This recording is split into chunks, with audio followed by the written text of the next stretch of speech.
This is my kind of spoiler review for Wonder Woman.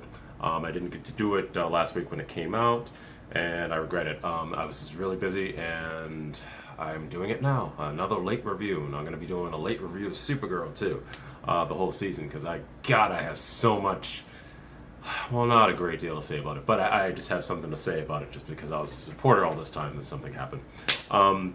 Skipping all that, going into Wonder Woman. You've already heard they got 97% on Rotten Tomatoes at its height. I think it's at 93 right now. Ooh, big drop, whatever. It's still in the 90s. It has been DC Comics' first, since Man of Steel, first movie that's been critically acclaimed and also validated by the fans and the people who are going to actually see this movie, because it's the first female-led action movie and female director of a comic book movie that has made $103 million opening weekend.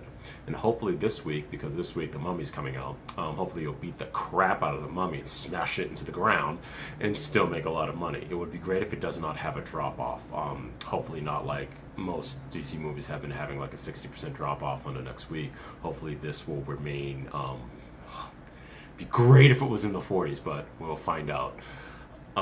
So my review, basically, I don't know, I feel like there's already been so much said about it, and I know that you can be viewing this video anytime you want to be viewing it, but so many people have already talked about the movie, but I just want to say right away, just to say what basically everybody else said, that Chris Pine and Gal Gadot, they were great, and I was pleasantly surprised, and I actually saw this and I actually saw this movie really late at night. Oh God, I saw it like 11:45 at night because it was the only time I could go see it. It was like on a Sunday night after it premiered. And I was kind of tired, but I was still watching it going, damn, they got this right. There were things that, even though like the first probably half an hour of the movie, I knew exactly what was going to happen, but that's how I am in most comic book movies, but I knew like verbatim how it was going to happen. And but it's still like it was enjoyable to watch, to actually see this on the big screen too. And there were just little nuances and everything like that that I didn't really expect in the movie, and I was really glad. Especially, well, I already put it right down here, kind of the emotional spectrum of what they put Wonder Woman through. I've never seen her like that before. I've never seen her fearful. I've never seen her, I don't know, feeling guilty. I've never seen her that angry before. I've never seen certain parts of Wonder Woman before, even reading the comic books, and I've read a lot when I was growing up about that. And even recently in Wonder Woman comics, I just never seen that range of emotion that she had. And the fact that Gal Gadot actually delivered that with a good performance, I was even more impressed. I'm like going, it was hard to actually take in when I was watching it. I was going, gee, whoa, this is... I knew it's supposed to be kind of the adolescent Wonder Woman, and the newbie, like this is like her discovering her powers and everything like that. But it actually took me a minute to actually let it envelop me and go into the movie with that. And it was it kind of took me back. I'm like, that's something I didn't expect. And I guess I was just more focused on the action and what the actual full story was, but not the emotional spectrum of the story. And the emotional range that Gal Gadot was going to have to do playing Wonder Woman this time. Even more so than Christopher Reeve. I mean, I love Christopher Reeve and everything like that, but Superman, there was a certain extent. Actually, I'm going to take that right back right now. Because Christopher Reeve is the greatest. He's the greatest Superman. But I always remember that one last scene in Superman where Lois Lane died, and he was too late to save her, and he sat there and he just started crying. He was like, and he like flew up in the air and everything. And I remember back then I wanted to cry when I was a kid. When I saw it, I was like, oh my god, she's dead, she's dead, she's dead, she's dead. Then they did the whole world spinning around thing. Whatever, we're not going to go there. Next thing, speaking of emotional and just how they were doing it, the horror of the war. That was something that I noticed right away. They took this to that dark level, and despite the fact that the tone being more lighter, because this is the first DCU movie that's more in the lighter tone, more of the Marvel side, and that was going to come up later, but it had more of a Marvel kind of tone to it. It was a lot lighter, but when the dark moments were there, they were there. And when I say the war, I mean, she was going through the battlefield and everything like that. She saw people with their limbs ripped off, blown apart. It was just like, you were like, whoa, they're going for this. They're showing the horrors of war. And that's something that we didn't even get in Captain America. I mean, we got him fighting in a war and everything like that, and we saw all the bad things, but there was more of a little bit of a levity and a comic book cartoonish thing to it. This time around with Wonder Woman, it was dark. I was like going, damn.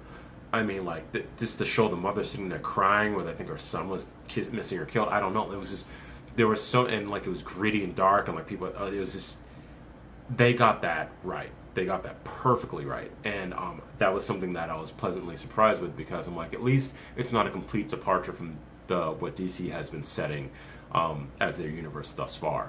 And I really appreciated that part of the movie. And I was just, like I said, I was very taken back by that and surprised. The variety of Amazons.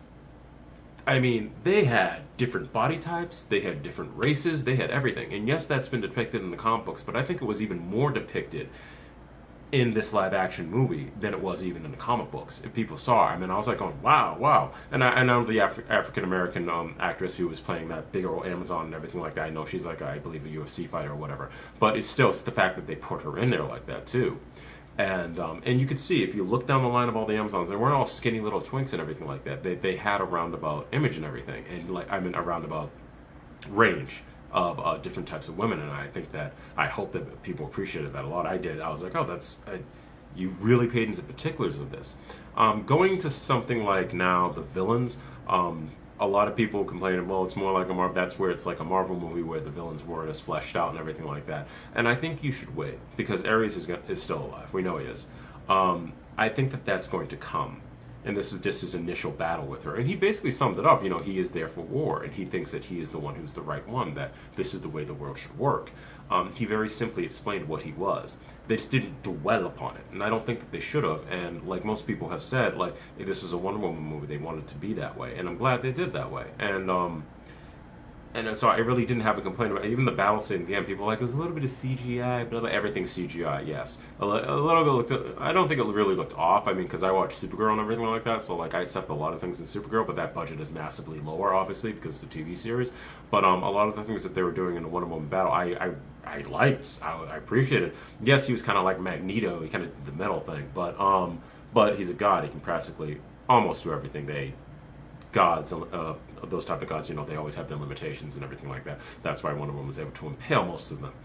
And she is a god killer. I love the fact it basically kind of said that she is the god killer. It wasn't the sword, it's her. Because that's how I've always explained it to my friends growing up. I'm like, she was designed to fight gods. This is the reason why she's second only to Superman, if not number one. She is designed to fight these people. And in a little leotard. No, joking, but she's designed to fight these people. And I love the fact that they showed that throughout the movie. There was so many things that they actually showed that I didn't think that they were going to show. So I had no problem with that battle in sequence. And the villains, they were just there. That's perfectly fine. I like the fact that, you know, she killed one villain and it wasn't really the one, blah, blah, blah. But we already knew that anyhow. At least most of us who went into the movie. Like I said, spoiler video. What else? When battling the Amazons, when Ares came out, there was a part where Ares was fighting Wonder Woman, and he came out of the fire, and there was shrapnels of metal around him, and he started to form a suit, and of course I had that whole, gonna see a suit. He did something that I was like, whoa, I love that. Like, they showed the mask, the helmet form around him, and he literally took the heat from the fire and melted the mask with his two fingers and went right down and made the Ares mask. And I was just like, oh! Like, that was freaking awesome! And I was just like, at that point I was like, okay, go ahead, go. Just do it. Just do it, right? Do it. Kick some ass. Let's go.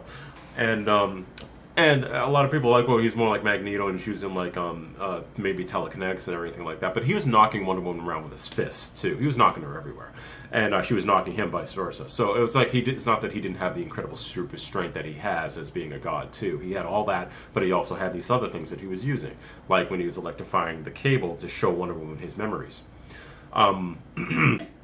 And of course, that wonderful part where she actually walks upon the battlefield. Everybody's now talked about this, and I just have to say something. It did take me back. I actually did get a little bit emotional to actually see her just walking into battle like that. And even though we saw clips of this, in trailers and everything like that, it's just to see it on screen and to actually see it happening.